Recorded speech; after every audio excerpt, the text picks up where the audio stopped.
just had the 9-pointer come in to 20 yards. I just fucking smoked him. I just fucking smoked him.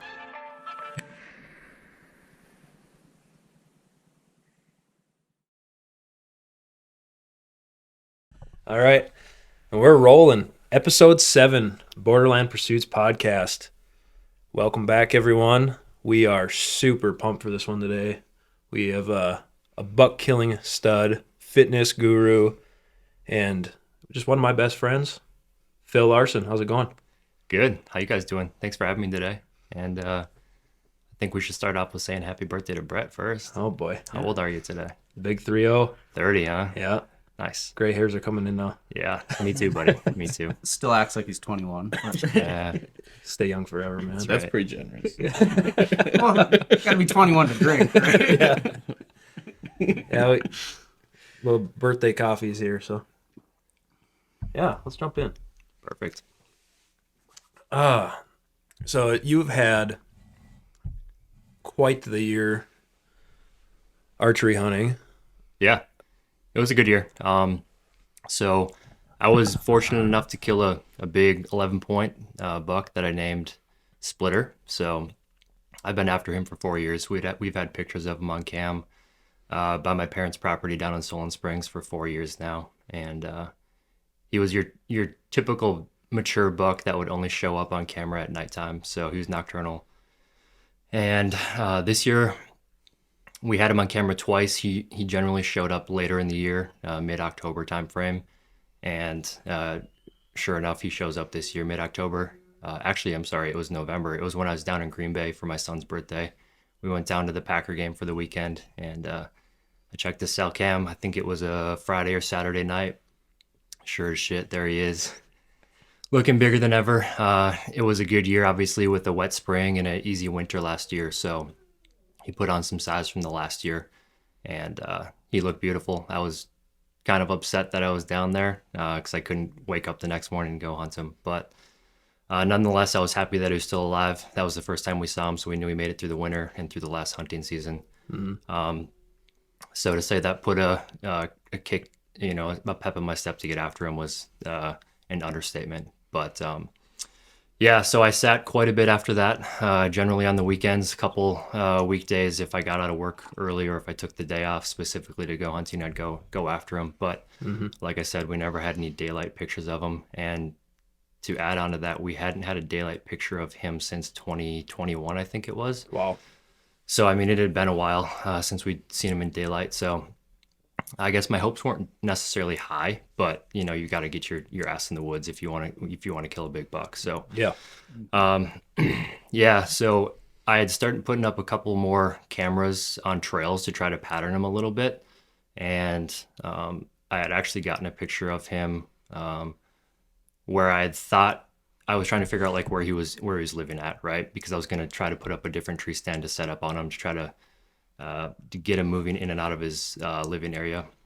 So we got a picture of him, and I was pretty excited because I was going to go set another stand up.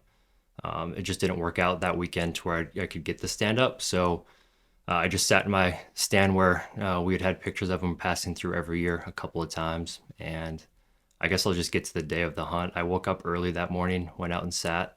I think I saw a doe, didn't really see anything. And like I said, I'd been hunting him pretty hard for about 3 or 4 weeks at this point. And so I went back to my parents' house. I was tired. My wife had the kids in Ashland. So I knew I could hunt all day. And then my dad was going to go hunt his stand that night as well. But I was sitting on the couch at about noon. My dad left to go hunt, and I was just sitting there on my phone. I'm like, I don't know if I'm going to hunt tonight. My hopes weren't very high, and I felt tired because I woke up early that morning. I was like, maybe I'll just take a nap. And I'm sitting there on the couch on my phone. I'm like, what am I doing? I could be in the tree stand sitting on my phone. If I want to take a nap, I can do that in the tree stand too. So I got my lazy ass off the couch and got my gear on, ran over to the tree, and sure as shit, I fall asleep. And I had a doe and a fawn, I think, in front of me at the time. I doze off. The wind was out of the southeast, so it was a little bit of a different wind. Generally, that stand I like to sit it when it's out of the north or the northwest. but it was out of the southwest east. It wasn't an ideal wind. So I was thinking to myself, there's no way I'm going to see this guy tonight. So I doze off, and sure as shit, I wake up to some branches breaking off to my to the northwest, so downwind of me actually. And I'm like, oh, this is probably, I'd seen another 8-pointer in there a couple of times that year. He came in daylight, and I'd passed on him twice. He was a nice buck, but he just wasn't mature. And I knew I had that buck around, I'm like, I'm not going to shoot this guy. So Yeah. I was expecting him to walk out, or a doe, you know. And I looked back to my right, and then of note, I had the doe and a fawn in front of me to the left. So I wasn't moving too much, but I looked back to my right, and I hear the noise, and then I see a deer step out from the pines, and I see a rack. I'm like, oh, it looks like a pretty nice buck for about 1 second. And then I'm like, holy shit, that's Splitter. You know, I just see a massive rack, and he's got twin split GTs. I'm like, that's him. I'm like, there's no way this is the buck. Like, I thought I was dreaming, you know? Yeah. Am I still sleeping? Yeah, or still sleeping, you know? I'm like, there's no way this is him. And my initial instinct was to grab my bow right away, you know? But I had the doe and the fawn out in front of me to my left, and I'm like, okay, I'm not going to screw this up. I'm like, I can't go grab my bow right now. I don't want the does to spook him off. So I'm just sitting there patient, starting to shake already, you know? And I'm watching him for about 2 minutes. He's standing there, and he takes a step to his right, so away from me. And I got nervous for a second, so I was about to grab my grunt. I had it in front of my on my Fanatic jacket in that little sleeve there, and I was gonna grunt at him, but luckily he took a step back to the left. He was just going around some trees, and so he walks in around the trees. Once he gets around the trees, I could tell that he was coming in, and he starts to grunt. And I'm like, okay, that's a good sign. He's grunting at these does. And he steps out 15 yards in front of me. There's an opening right in front of my tree. Otherwise, I have it set up to the left, so because I'm a right-handed bow shooter, so I could get an easy pullback. But I didn't have my bow in my hand yet because those does were still there. So I'm like, shit, I could have shot him right there, but didn't have my bow.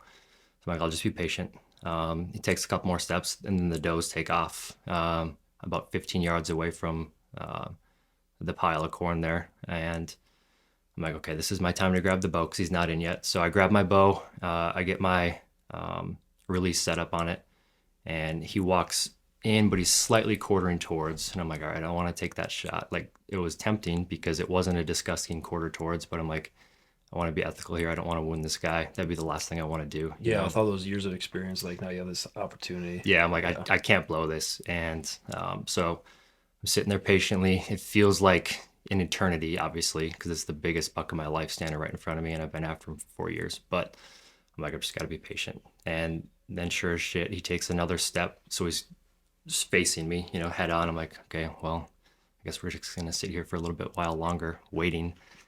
And then this doe starts to walk back in like she's going to try to get in there with him. And I'm like, this is going to be interesting. It's going to go one of two ways. He's either going to, like, I didn't know if she's going to come in to try to get him to chase her or not, because this was, you know, peak rut time. Yep. But she was just trying to come in. And then he stepped towards her to kick her ass out of there. And when he did that, he stepped perfectly broadside. And then I knew the eyes weren't looking at me because they were looking at each other. So I went to draw. I got to full draw, and I think I adjusted my feet on my platform stand a little bit, and it made a noise. But luckily, I was already at full draw, so I didn't have any more movement.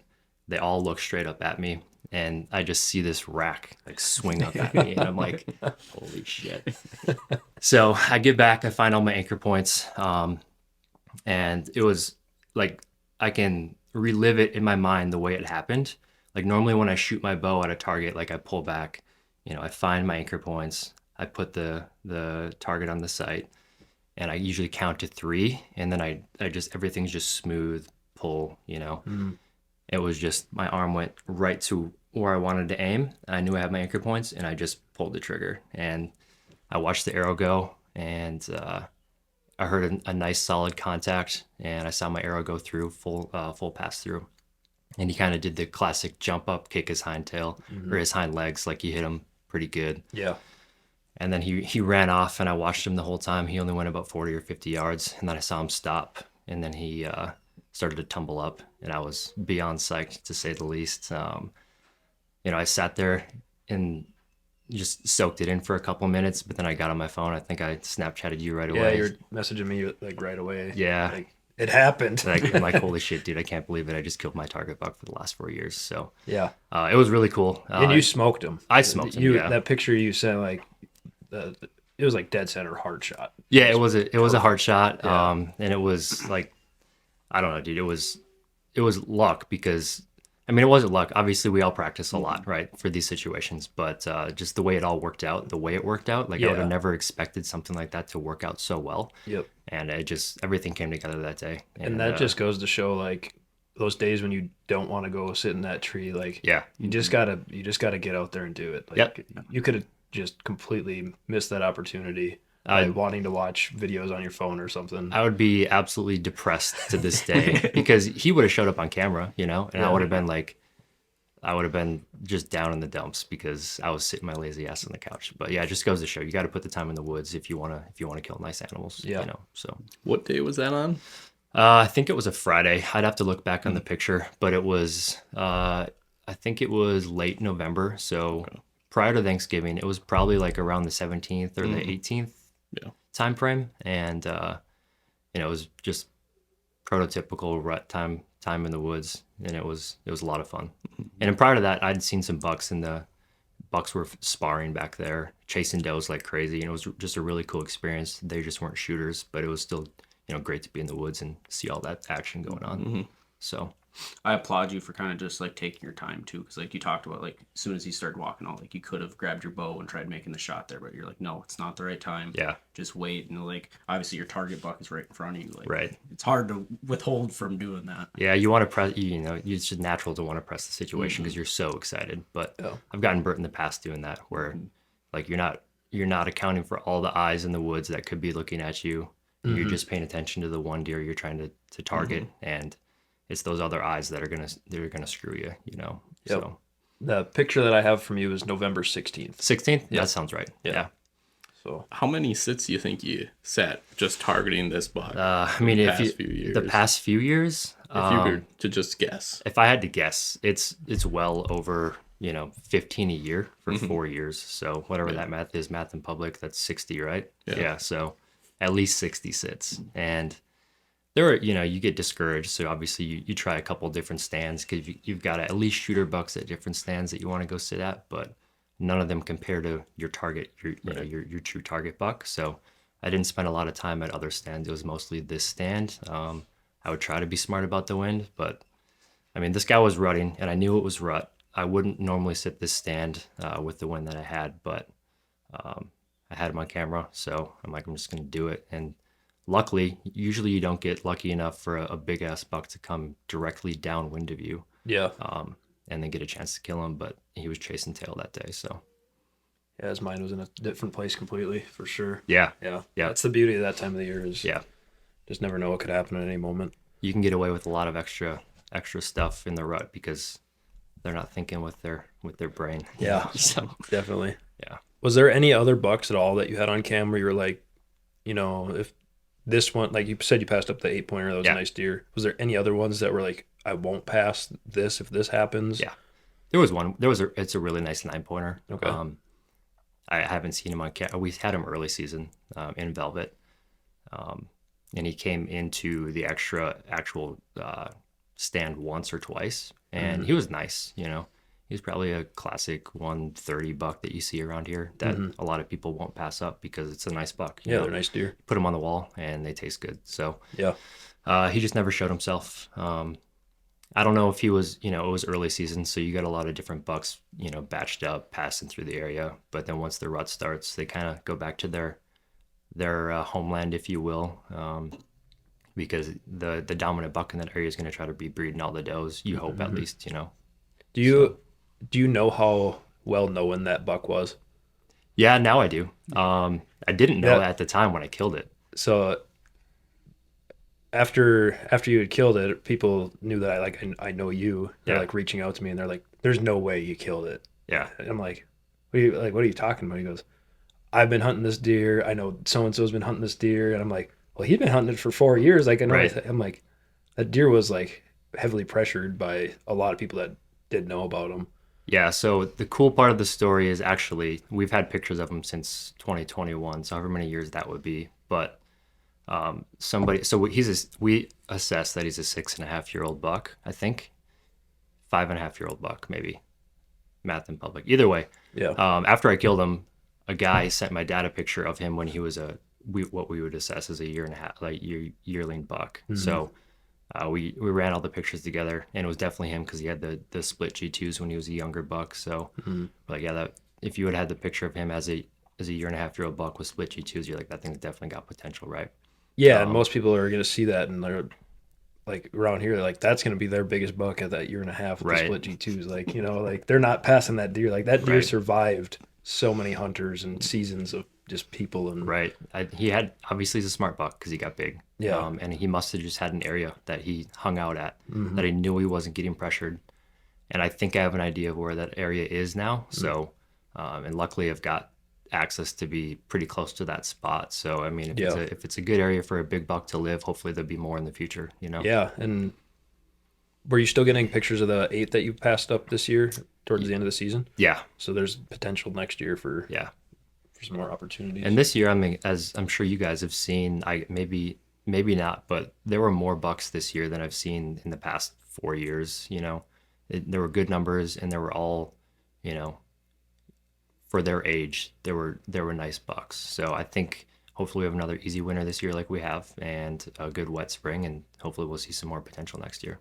Sure hope so. I definitely didn't have like the buck numbers like you're talking about, but does this year are Yeah. just everywhere Right. for me. So yeah, hopefully that brings more better years in the future, especially with this winter we're having now is looking like last year's. So Yeah, it looks good so far. yeah, So definitely. Well, let's get into kind of like your prep going into hunting season and your setups and like what are you running for a bow and yeah, so all that stuff. now that I've killed this buck, so just to back it up a little bit, this was the first real trophy buck that I've gotten with my bow. I've killed other animals and smaller bucks with my bow, but the other big bucks that I have on my wall were rifle kills. One was when I was a 12-year-old. It was a big 9-point that was 21-inch inside spread. I don't even know it was a big buck because I was a 12-year-old first year hunting. I was out there with my dad, and he was in a ladder or a climber, and I was in a ladder, and we weren't sitting together, but we were within X amount of yards, so that was legal or whatever. Yeah. And I shot this buck, and they're like, "Yeah, what'd you shoot?" I'm like, "That was a pretty nice buck. It had a rack, And we walk up to it, and it was they're like, "Holy shit, dude, this is a monster." So, but yeah, getting back to the bow side of it, this was my first true trophy that I've killed with a bow, so that was pretty cool. I think that'll light a fire under my ass to be more prepared in the future because I don't shoot my bow a ton in the wintertime or at all, really. I'm going to try to get in that archery league with you this year. Yeah. Just to stay more prepared. But generally, I break my bow out in the spring or summertime, and then my dad's got 3D targets, so we shoot out in his field. Yeah, he's got a beautiful spot there for shooting. Yeah, for it's sure. pretty cool. We can shoot as far as we want to, so that's Yeah. pretty awesome. And I'll do that prior to going out. I've been out elk hunting twice, so I try to shoot closer to 60 to 80 yards for that, just to get in practice because you don't do that too often. Yeah. But yeah, I shoot a Matthews lift. This year, it was a new bow this year.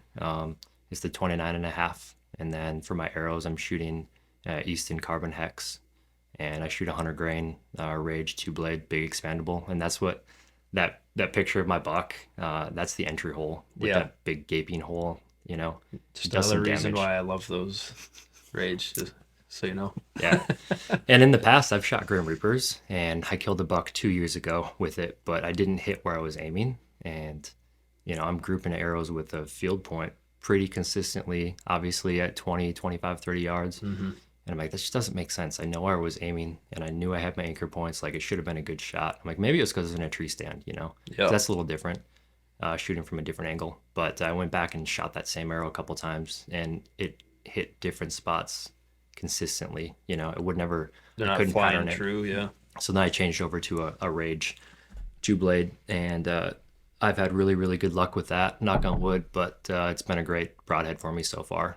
Just like a backstory more into like the Rage broadhead and stuff. Like that was what I first got from when I started hunting at 12. I knew one of the guys that worked for Field Logic at the time, now Faradyne, and he hooked me up with the original Rage broadheads with like the actual bands on them and holding them together Yeah. and everything.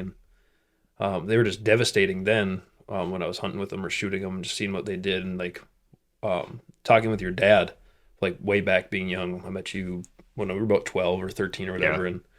and he was asking me what I was shooting, and then when I shot that 12 pointer in 2016, he's like, "You still shooting Rage?" And I'm like, "I sure am," because he loved Rage, and just kind of like hit it off with that topic of just how well like they, as long as you're not buried in the shoulder, like I Right. talked about before, like they're in there, they're slicing and dicing everything still and working if you Yeah. don't get that full pass through. And Right. yeah, Yeah. I mean, obviously, with a bow, I mean, if you accidentally hit a shoulder, fixed blade's going to be a little bit better for that. But like, Yeah. honestly, unless you're shooting 80 pounds with really, really good kinetic energy, like you're not really going to get through a shoulder on anything anyways. So that's why I like the expandable, because if you hit, if you're trying to double lung a deer pretty far away from the front shoulder and you accidentally miss the opposite direction of the guts, like your expandable is going to do some damage, and that buck is more than likely going to die. and just what I've noticed between seeing other people's blood trails versus mine with shooting expandables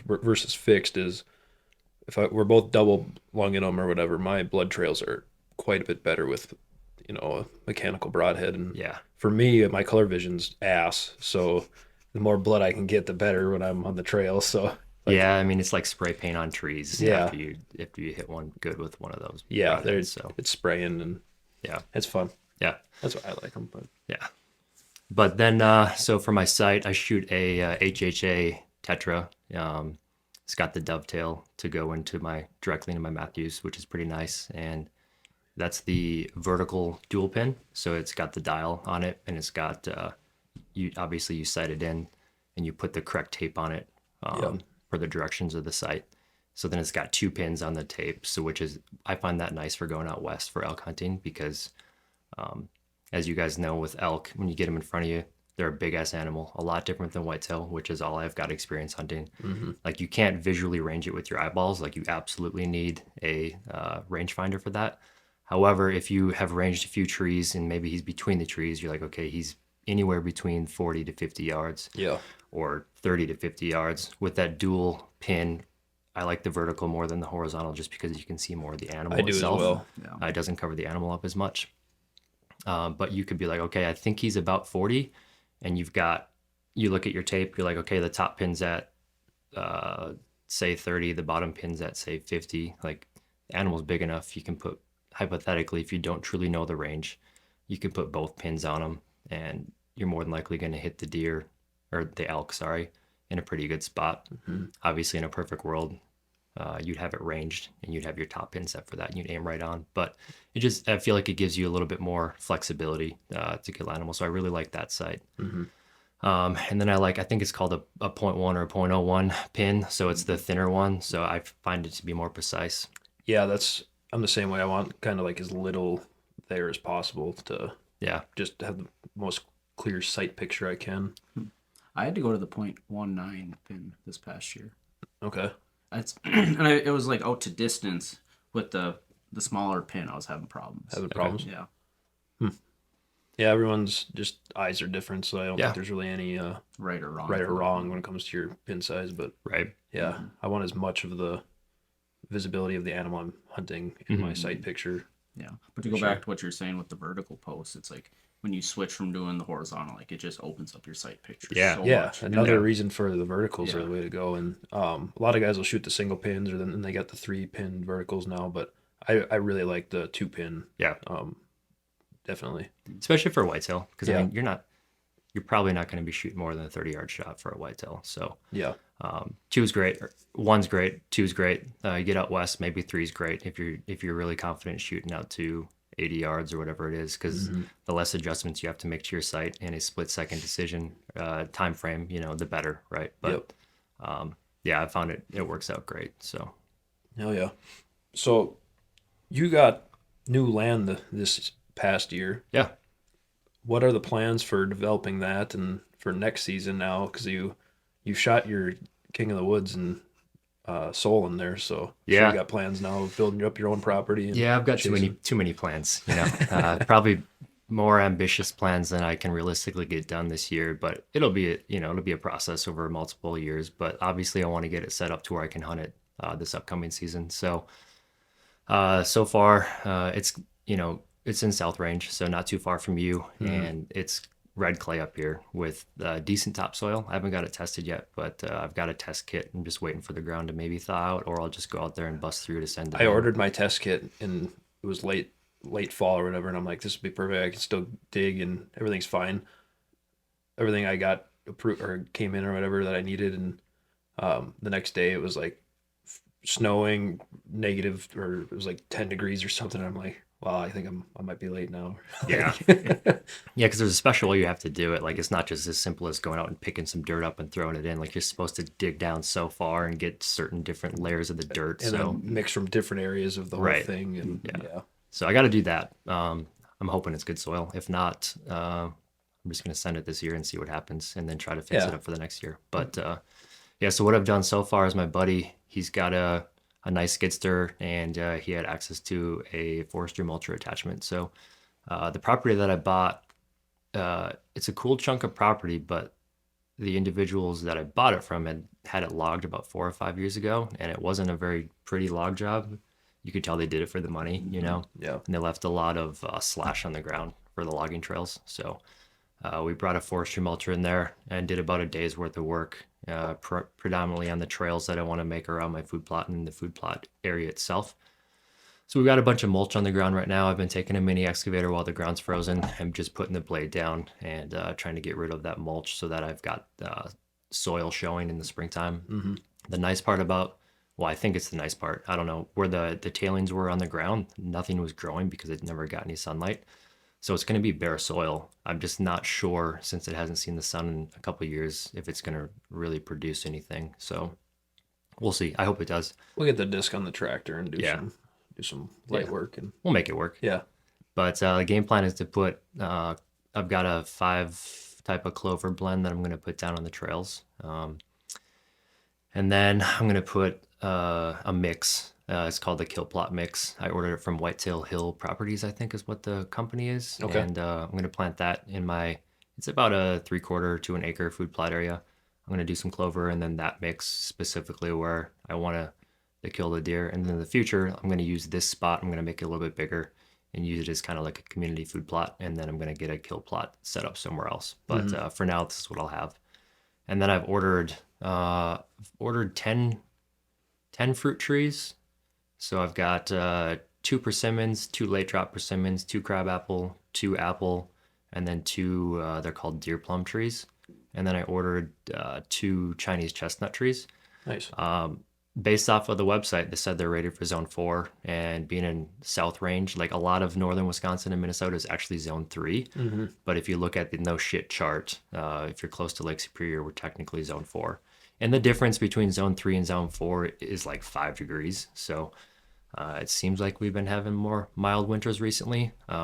Obviously that could change, but I'm hopeful that all these trees will survive and last. But obviously I got 2 of each so that they could pollinate each other. And then the reason I didn't get more than 2 was because I want to test it and see if they actually grow first. Yeah, because So the trees aren't cheap for sure. yeah, they're not cheap, Yeah. unfortunately. So Have you, Steven, on your property looked into doing the fruit trees and stuff like that? I'd like to do some apple trees back by where I'm going to do a plot. Yeah. Where I've been hunting over this year yet, but I haven't looked too deep into what kinds or anything yet. But Yeah.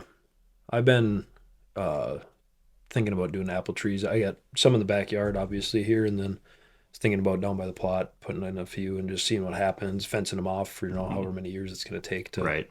develop them. But Yeah. it'd be fun just to see what happens. Yeah, I think that's an interesting concept too, because a lot of people just talk about putting in food plots and whatnot, Right. but they don't think about that long-term food source. Yeah, and I think it's important, if you really want to create an area for deer to thrive, you want to have food sources that are year round. So, stuff that can produce in the winter, spring, summer, and fall, obviously, and then you want your main stuff to produce in the fall when you're hunting. However, if you can give them food sources year round, you're going to hold more deer on your property, and then I'm going to try to create some really nice bedding areas by planting like some red osier dogwood, doing some slash cutting on trees, and just give them a nice place to bed down, hopefully. Yeah. I've only got 40 acres, so there's only so much you can do, but my goal would be to expand that. So Yeah, it won't be so much of holding deer like all the time there with only 40 acres, but Right. you give them that little safe haven. Like once you get it done the way you wanted, you stay out of there. Like they're gonna know like this is my safe zone. yeah, I got what I need here. I don't have to go far for anything. right.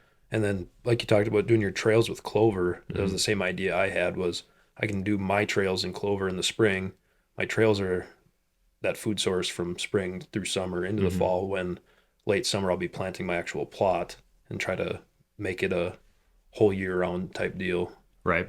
to have a place for them to come feed. So Where Yeah. did you get your clover blend from? I got that from the Whitetail. I can tell you the exact name when we get out here, Okay. but it's Whitetail Hill Properties, I'm pretty sure. And then my trees are from Whitetail Hill Chestnuts. Okay. It's an I ad on Instagram, you know? I'd I've seen seen that them same before. one and Yeah. checked them out. Yeah. There's Yeah, so many options nowadays too.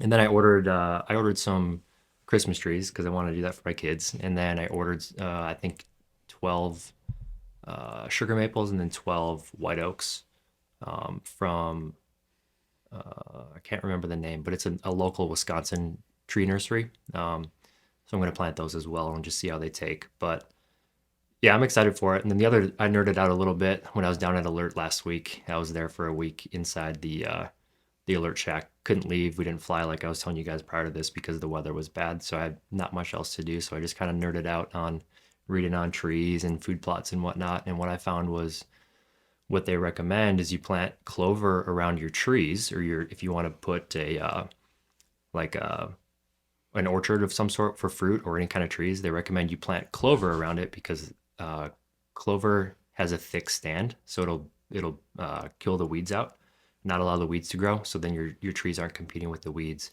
And then clover is also really good for driving nitrogen into your soil, which trees need. So Yeah. I'm going to try that out and see if it works.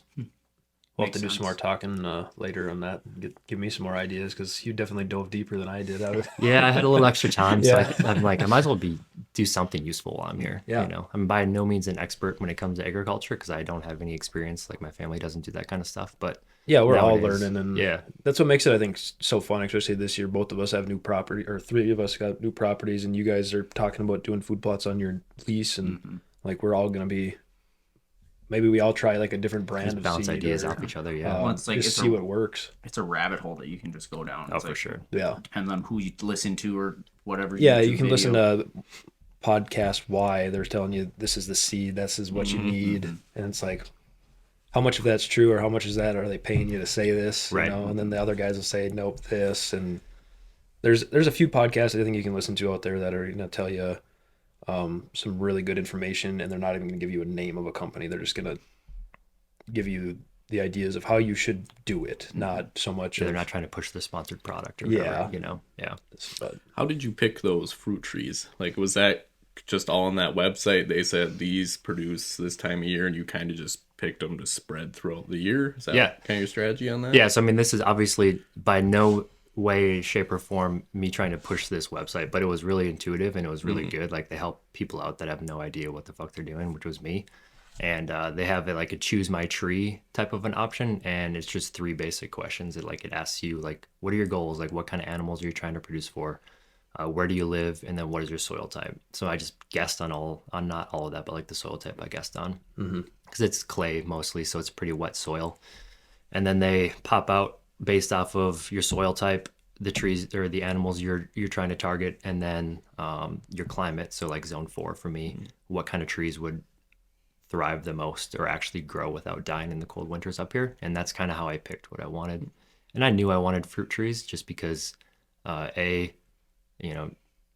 all types of animals love the sugary fruit produce in the fall. And then like I like apples too, so I can go pick some apples and eat them as well. But yeah, that's kind of how I came to those types of trees. And then through my reading as well, so I have no oaks on my property.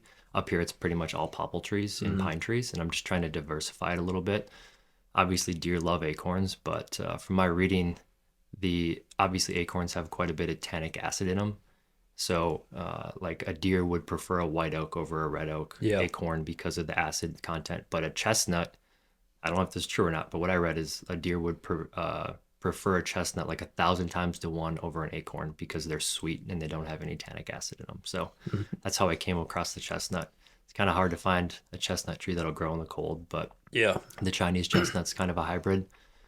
And then you've got American chestnut that will grow everywhere, but those all died off. I think it was in the early 1900s, not all, but a lot of them because of blight, I think is what it's called.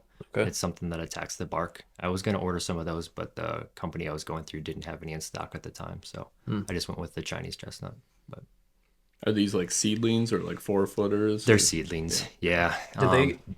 What do they estimate that they grow each year then, and then before they start producing? Like, Yeah, so it depends on the type of tree. Obviously, other trees grow faster than some trees grow faster than others, but for the most part, they say the fruit trees that I ordered from Whitetail Hill will be producing. They said they could produce if but conditions are right in 3 to 5 years. okay. What like cool, like they might produce, but I don't want a 3 to 5 year old tree or whatever it is if they're a seedling. So a year-old tree, I don't want a 6-year-old tree getting devoured by animals because they'll probably destroy it, you know? Yeah. So I'll probably fence them in. But I felt like that's a pretty good timeline, and you could take the fruit and just throw it out once it falls in the fall. But Yeah, and that's the long-term game. Like we were just talking about not too long ago, was like all new to food plots, all new to developing our lands. Like we're in it for the long haul, so we can try these different things, see what Right. works. Like if we see like X seed isn't working this year, growing at all, like we'll get a few more. And like every year, you don't have to just blow a bunch of money right from the start.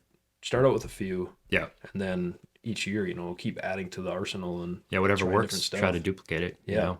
So I want to go back to you were talking about how much time you had to spend studying because you weren't doing too busy at work. yeah, Let's get into the background of you. What do you do for your career? yeah. Yeah. So I'm a F-16 pilot by trade. That's my job. I've always loved aviation. My dad's a pilot for Alaska Airlines, so I grew up around aviation, grew up around small airplanes, flying and whatnot. I kind of knew that's what I wanted to do at a young age. So in order to be a pilot in the armed services, well, that's actually not necessarily true for all services, so I'll speak to the Air Force specifically. But you need to be an officer. So in order to be an officer, you need to have a bachelor's degree. So I chose the in-school route at the University of Minnesota Duluth. Got a funny story. I actually started out in computer science, which I didn't know anything about computers. I was an athlete growing up, played multiple sports in high school.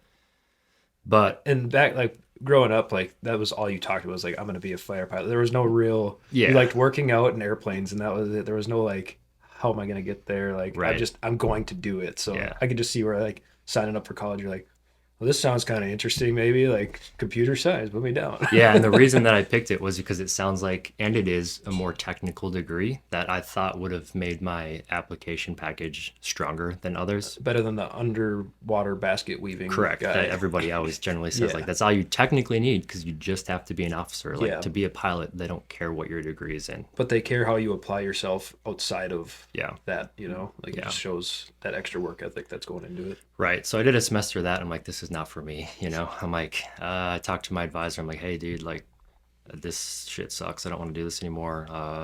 I'm interested in anything that has to do with like the human body and performance. So I changed over to exercise physiology, which turned out to be, because we're going to talk about like exercising and health later on in this podcast. And it just turned out to be probably one of the better decisions that I feel like I kind of got lucky, or I followed my heart. I'm like, I don't like this. I want to do something I do like in college. And even though I don't use my degree in my full-time job, like I do use it in the sense that the way I make decisions for working out and eating healthy on a daily basis, I learned a lot of that foundation in college. So that was cool. So yeah, I got my degree. I was enlisted, prior enlisted as a fuel systems maintainer at the unit. So I joined right out of high school. Actually, not even out of high school. I joined my senior year of high school before I even started my senior year. Like And- 2 weeks before football started. I Yeah. remember. Yeah. So I swore in. I went to drill during my senior year of high school in civilian clothes because obviously I hadn't been to basic training yet. Went to basic right after, came back, did the whole fuel systems thing, college thing for 4 years, and then while I was going to college, I got my private pilot's license down at Superior Flying in a Cessna 172. Great flight school. Great flight school. Yeah. I know a lot of the guys there, or at least I did, and they're all really good A instructors. lot of so- changeover, but everyone that I've met as of recent has been phenomenal to talk with, and like people that I know that are training now, like these guys know what they're talking about. Like Yeah, that like not only they're that, young, they're still young Yeah. flight instructors, but like they care about actually teaching. They It's do. not just like pass you through like, and then the price point compared to like anywhere else you can go is pretty darn good. Yeah, that's And the you're point still I was getting going to like make is quality training. they're not gouging you for pricing. So it's Yeah. actually, it makes it affordable, which is nice. Yeah. Got all that squared away, applied, got hired. Felt pretty lucky to get hired when I did. It just worked out because I got into the pilot training pipeline fairly, I guess you could say, quickly. It took about a year, which sounds like a long time after you get hired for a full-time job. But now guys are facing 2 to 3 year backups because the pilot training pipeline in the Air Force is really backed up right now, just based off of manning dollars and lack of like old aircraft, the T-38s from the 60s, and that's what they're still training in. So Yeah. yeah, I went down to Laughlin Air Force Base, Del Rio, Texas for a year. Flew the T6 for 6 months, T-38 for 6 months, and then I went to Introduction to Fighter Fundamentals, call it IFF, at in San Antonio, Texas. That was about a 2-3 month course, and then I went to Tucson Air Force Base, Air National Guard Base, for my basic qualification course in the F-16, and then I came back to Duluth, and I've been full time ever since. But been on a couple flying deployments. One to Prince Sultan Air Force Base in Saudi Arabia. That one we were allowed to get a lot of hours over there, a lot of nighttime. We were flying, 6 to 9 hour sorties, flying up over Iraq and Syria and whatnot. And it was like a 2 hour drive just to get to the AOR in the airplane. We were drug up there with tankers. We'd be in the AOR. We'd call it yo-yo ops, tanking. And you keep one guy on station, the other guy goes, gets gas, and you just keep doing that back and forth. And then a nice long 2 hour flight back after that. Those are pretty long days. Mm-hmm. Most recently, I just went to Kadena Air Force Base on Okinawa in Japan. That wasn't really, it was a deployment, but it wasn't a hardship by any means. It's pretty cool. We were staying in a freaking 4-star hotel, getting pretty good per diem over there.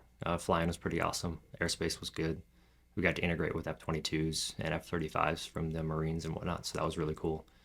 And then a bunch of different TDYs. Red Flag Nellis, that's an interesting one. There's an absolute piss ton of airplanes in the sky at one time. That one's very cool with over all 100. the different aircraft that they bring. Yeah, it's a full up. It's war games, It's pretty Yep. cool. It's how we get our top line training in case, the no shitter would kick off tomorrow. Like that's where you go to get that type of training. So that's pretty cool. And then we just a couple years ago, we picked up the Alert Det in Madison. So Duluth used to sit Alert home station. They took that away from us. So Madison transitioned from F16's to F-35. So during that transition period, they needed somebody to cover their alert. So we're doing that for them with at their facilities down in Madison. So yeah, that's what I was talking about. We usually go down there for a 7-day tour where you're in a shack and it's 24/7 coverage. So if the alarm goes off at 2 a.m. when you're asleep without your contacts in, like you better get your ass up, contacts in your flight suit, in your flight gear, out to the jet, start it up within a pretty fast timeline. Yeah. I won't say the timeline here that we're expected to uphold, but we're talking like minutes, so it's pretty quick. Yeah. But yeah, so that's my story from a professional side of the house. It's a really cool job. It's a demanding job. It requires a lot more time away from home than I would have expected when I first signed up for it. Mm-hmm. And it requires a lot more of other duties outside of flying than I would have expected. But it kind of builds you from the whole person concept as a leader and whatnot, all those cliche things, but it really does. Like you get a lot of extra experience outside of flying, which is good, which has helped me in my personal life, I would say. Yeah. Yeah. What was it like going from? I think you started out flying like a Citabria. Yeah. So like the growth of like, there's so many pilots out there and they all have their own growth of like aircraft to aircraft, like building that arsenal that they have. But like you went from Citabria to flying a fighter jet. Like, yeah. What was that like when you first even got to go down to flight school down in Texas and you hopped in your first, because you were flying big turboprop at Yeah, the first? T6. Yeah. Yeah, big. I think it's a Pilatus PT6. Yeah. It was cool. Like the difference, the biggest thing that stood out to me was the performance characteristics. Like, you're flying a Cessna or a Citabria. Like you push the power up and you're like, okay, here we go. Yeah, Wheels and start like at that rolling. time in your life, you're like, this is sweet. This is I'm cool. flying an airplane right now. Yeah. But And then you get into a turbo prop, and then it puts you back in your seat when you push the power lever forward. mm-hmm. Then you get into a jet. The T-38's a really old, archaic airplane, but still a pretty cool airplane. Call it the lawn dart because it has really small wings and two fairly small jet engines on it. Yeah. But it's unfortunately killed quite a few people because it's archaic technology and there's it's no just an airplane. there's no glide in that one if you have their engines out. No, I think it's less than a 1-to-1. So if you lose both your engines, but that's the beauty of two engines. Generally, you're not going to lose two Yeah. unless it's a catastrophic type of situation. But yeah, then you get into that and you're like, holy cow, this really puts you back in your seat. Then you get into F16 that's producing 29 to 30,000 pounds of thrust, and you put it in AB for your first takeoff, and you're like, holy shit, what is this? It's pretty cool. So before you even step into the 16, you go through like the G simulator. Yeah. So how is that experience like Yeah. like what does that do to you, and how do you prepare for flying the F-16 on a daily basis for the Gs that are? Yeah. So the right at Patterson Air Force Base, we go to everybody that has to fly a fighter. They go through different profiles, but the F-16 is a 9G profile, and it just absolutely kicks your ass. And when I say kicks your ass, like I was more tired after going through the 9G profile than I was from the one time I ran Grandma's Half Marathon. Like I went back to my hotel room and I freaking went to sleep because I was just drained. Mm-hmm. Wait, and the G's in the accelerator down there at Right Pat versus the G's in the jet, they feel different. Like in the jet, when you're flying the jet, like you're in the groove, if you will. Like 9G's doesn't feel as bad as it does. You're spun. operating. Yeah. Like you're working at that time, so your mind's kind of it's still hitting you, but Yeah, you're working. you're working. So, but yeah, I had we call it Gsels. So all the blood, like obviously the hard part about staying awake under 9Gs is all the blood from your brain is trying to go to your feet just because of the way that gravity works, right? So they teach us a G-strain maneuver, where you tense your entire lower body up. You got to flex all your lower body, your leg muscles at one time, relax your upper body, and then you have a specific breathing technique to keep the blood in your body oxygenated, but you're trying to keep that blood up closer to your brain instead of it pooling in your feet so you don't pass out, or we call it G-lock, where you lose loss of consciousness because of G's, which could obviously get you killed pretty fast if you do that in the jet. When I went down to Texas to visit you, when you were down there training, I'm sitting on this couch with them, and we're watching, I think it was Shark Week or something. Probably, yeah. And we're just sitting there, and I'm hearing this noise, and I'm like, what am I hearing right now? And I look over, and it's Phil sitting there, like I don't even like subconsciously doing it, but he's practicing like this breathing techniques and stuff, and you can hear him like how he's breathing, and I look over at him, he's like tensed up and like doing all this weird shit. I'm like, what are you doing right Yeah, now? that's the thing. Like when you're not used to G's, like it's such a non natural breathing technique and like a feeling that you just have to practice it. Otherwise, you won't be good at it. And if you don't make it through the course at Right Pat, like you're not going to go fly fighters. So you have to be good at it and you have to pass that course. But I've heard old wives' tales, like, because you're a tall, slim, fit guy. yeah, I've heard the wives' tales of like some of the best fighter pilots are like the stocky, heavy neck guys because they can handle G's better. Is there any like actual science behind that? yeah, there actually is. Okay. It's from a physiological standpoint, there is. It's so not to get too nerdy here, but it's like the distance from your brain to your heart, because obviously your heart's what's pumping the blood around your body. The shorter that distance, the easier it is to keep blood in your brain to stay awake. And then also, like they say, so we had a lot of Saudi Arabian pilots in pilot training at Laughlin. And those guys would chain smoke fucking cigarettes like no other. And they say people that smoke cigarettes are also more G tolerant because, you smoke cigarettes, like maybe your blood pressure is higher. And that's also true. Like, So pick up a bad habit and you can fly some jets. you have better G tolerance because you have bad blood pressure, but I don't recommend that. It's not healthy. I don't think the FAA wants to hear about bad blood pressure. No, probably not. Yeah, you do have to pass physical, so maybe not. Yeah. Just do it after the physical. Yeah. Yeah. Just start really sucking them down. Yeah. Hell yeah. No, that's sweet. I just thanks for your service and like what you do, because so many people serve and do that part, but like everything that goes in, there's so much behind the scenes that goes into like the op side of that. Right. flying the jets, and it's pretty badass. So Yeah, well, that was cool. Thank you guys as well, because I know Steven, you've served, Brett, you serve, and then Sam, no. But No. either way, it's cool. Sam's pretty cool dude, though. Sam's great, so it's all good. And he's supportive of us, so Yeah. that's all that matters. Yeah. Hell yeah.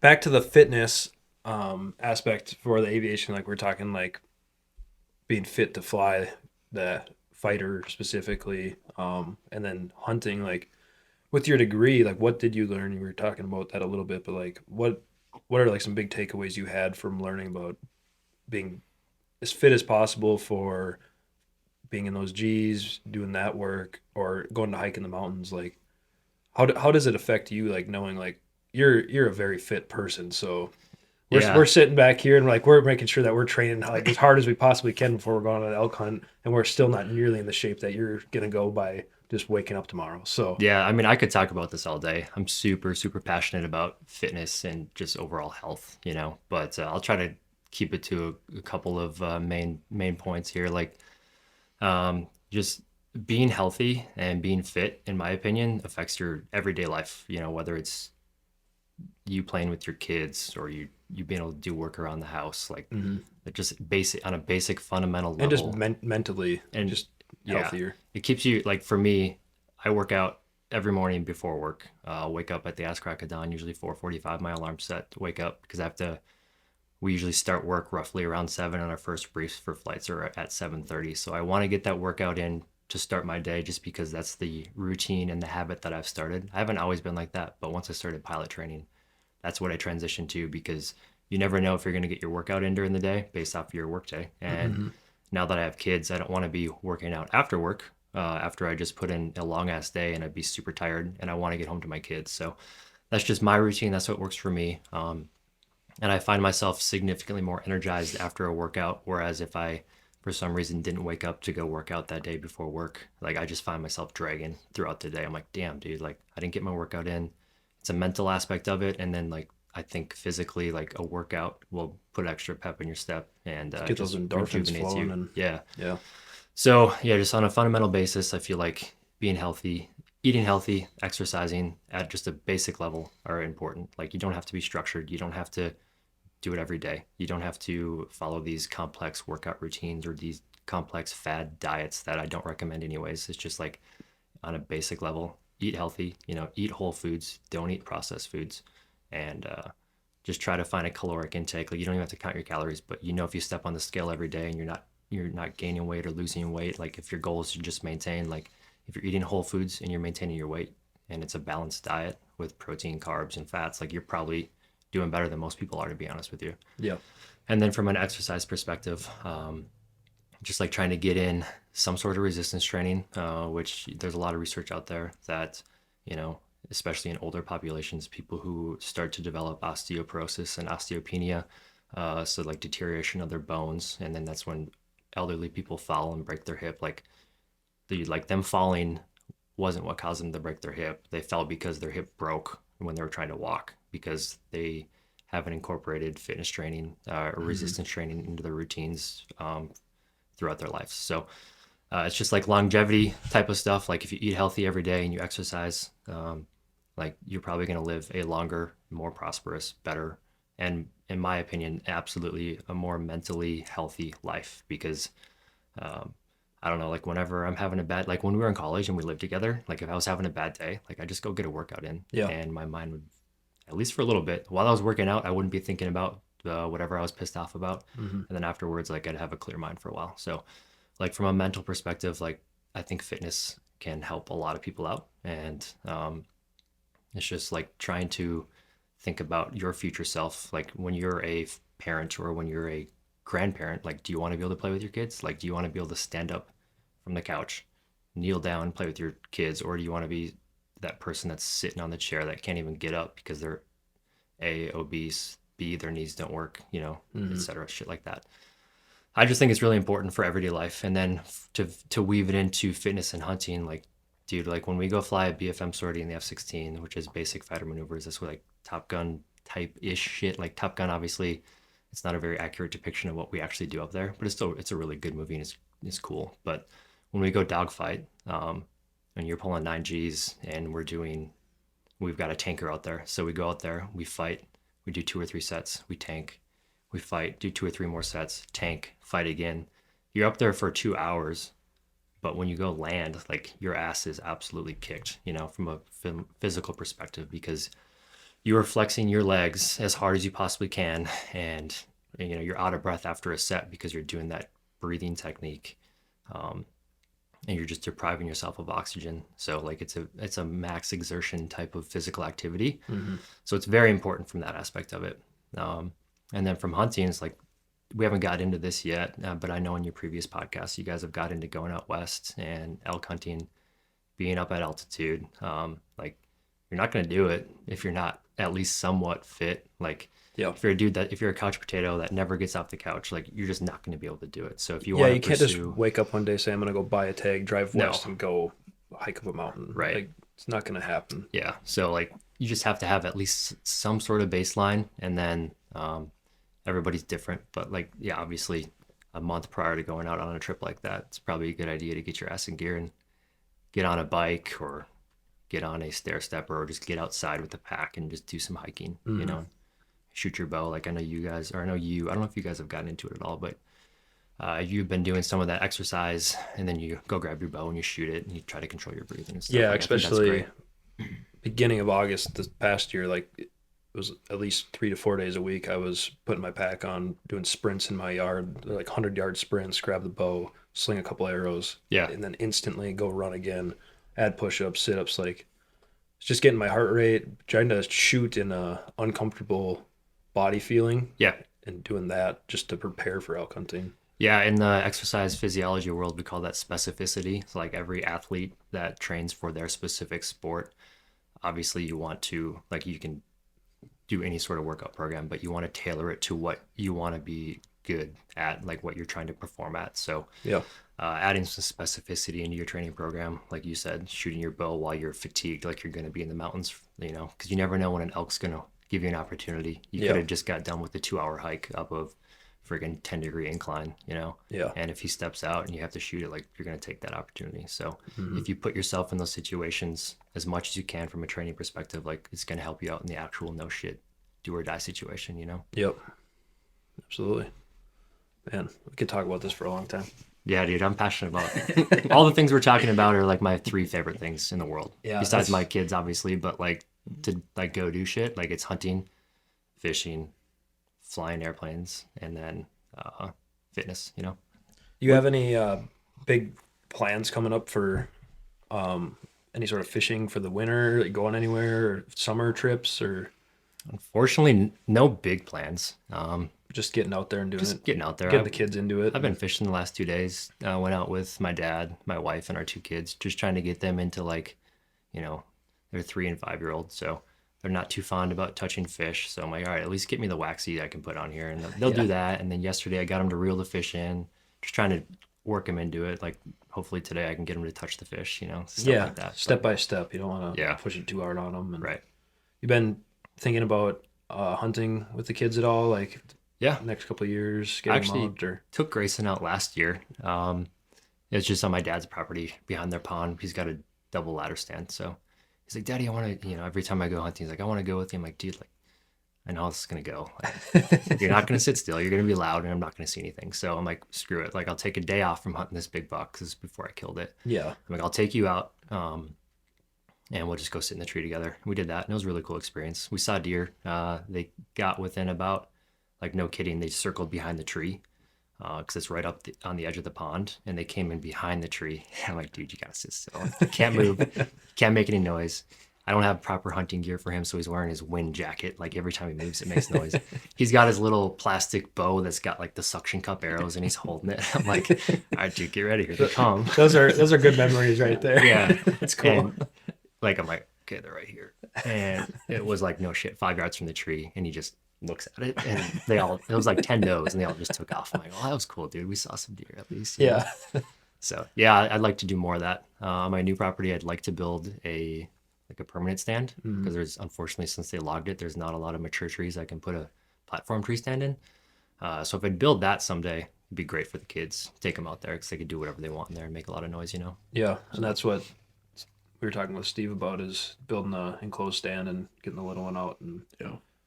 that's just cool stuff. Like, super excited for you guys to experience that, and listening to Tyler talk about his experience with his son this year, and like that's just cool stuff. The memories made, because it just makes you think back about how we all kind of got into it, and Right. you know, we all had our own little journey, but it's cool stuff. Yeah, for sure. Hell yeah. I got some really fun trivia questions Okay. if you're Let's do down it. for that. This is aviation trivia day. You guys ready for this? Well, I mean, I hope I two win, but if versus I one. don't, if I don't, it's going to be embarrassing. They're not too specific to any type of aviation. So, what year? This is such a generic question, I guess, but I'll see if you guys know the answer. What year did the Wright brothers first take flight? I think I can get the century, but I don't even know if I can get the century. I was hoping you would get this one because from one of those college courses I did, I wrote like a paper about like this event, Oh, yeah. and like I sent it to you to like proofread or something. So maybe you didn't read it. Yeah, I probably just said it was good. Yeah. Send it, dude. Looks good for it. Yeah. Honestly, dude, I don't even know. I'm just going to throw a number out there. You guys want to go first? I'll wait for you to go first. They're just gonna guess close to you is what they're gonna Like, do. my original century guess, it just seems so unrealistic, so I'm not even going to guess that. Like, was it in like the 1890 or no, sorry, 1923. Let's go with that. Okay. I was gonna say 1909. Okay. For some reason, that just We go 1915. 1915. 1903. Oh, damn. 1903. I wanted to say like the late 1800s, but I'm like that just Yeah, it doesn't just doesn't seem- make sense. No. Yeah, I'm like, they couldn't be that. Who successfully landed the passenger jet on the Hudson River in 2009? Sully. Phillips or something? No, that's the boat, isn't it? Fuck. The movies came out around the same time. I think Sam got it. Yeah, it was dude. Sully. Captain Sully. Yeah, That's a good Captain movie. Sully. nice. Great movie, and one that heroic event. Yeah, that was insane. Just crazy. What is the actual color of the black box in an aircraft? Red. Yeah, well, Purple. Orange. So That's- it's called the black box because it transmits all like the data from the flight and everything like that. Just a generic term for it, but it's orange just for the recovery of a wreck. They're easier to find. That's why I went Makes with sense. red. Yeah. Red color. All right. What military aircraft is known as the Warthog? A10. A10. I knew that too. All right.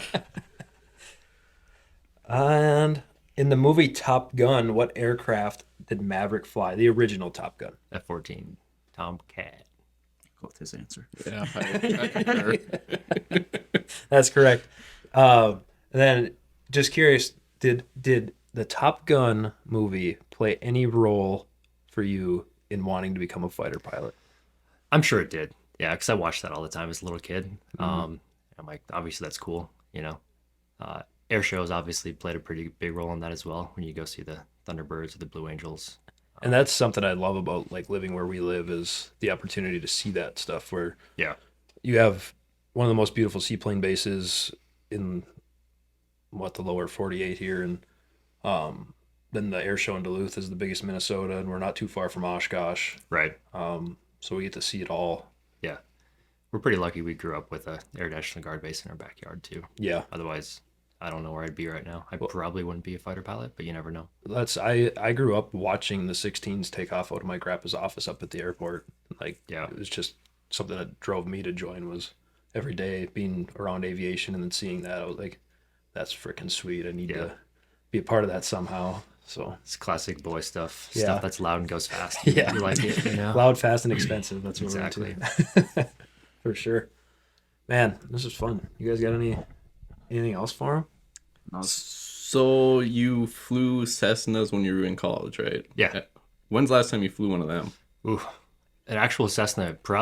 Dude, I haven't. I was actually just transcribing my logbook to an electronic form, which is I don't recommend ever doing because it takes forever, especially when you have a lot of hours. But I think it was in 2019. I did a single flight in 2019 in a Cessna, right before I went to pilot training. I think it was to hack my annual review. Otherwise, I got my license in 2016 or 2017, and then after I got my private, I never rented one again because I just flew my dad's airplane. But it's been a while. Yeah. Yeah. So 6 years. Is there any excitement when you go back to flying a prop plane now, or is it kind of like, all right, here we go? Yeah, it's fun still. It's different. Actually, I feel less comfortable in a Cessna, obviously, because like I don't do it as much. And F16's my comfortable, happy place. Like I know how to do it because I do it all the time. But if I go fly, like if I were to go fly a Cessna with Brett, I'd be like, dude, how about you demo a landing for me real quick? Because it's just a different sight picture. Everything's just completely different. Like when you're going 70 knots across the ground instead of, when we land in an F-16, we're going about 170 knots. It's a lot faster. Quite the difference. Yeah. Yeah. So. And your landing configuration coming to land in a fighter jet compared to a Cessna, like definitely a different. You're coming in nose high versus right flatter. And, yeah, we're like on a 2.5-degree wire for an F-16, and if it's VFR day, we'll perch. So it's like where you see us come up the runway. We call it initial. We come up the runway and then we'll brake, and then we'll fly like a 180-degree turn, descending turn to land. Like you're never doing that in a small, low performance airplane, just because the chance of stalling. Yeah. And that's when you're gonna die in the pattern in a small airplane. Yeah, you don't want to get steep, slow. Yeah, you don't want to get slow, 100%. Steep and slow on final or base to final or whatever.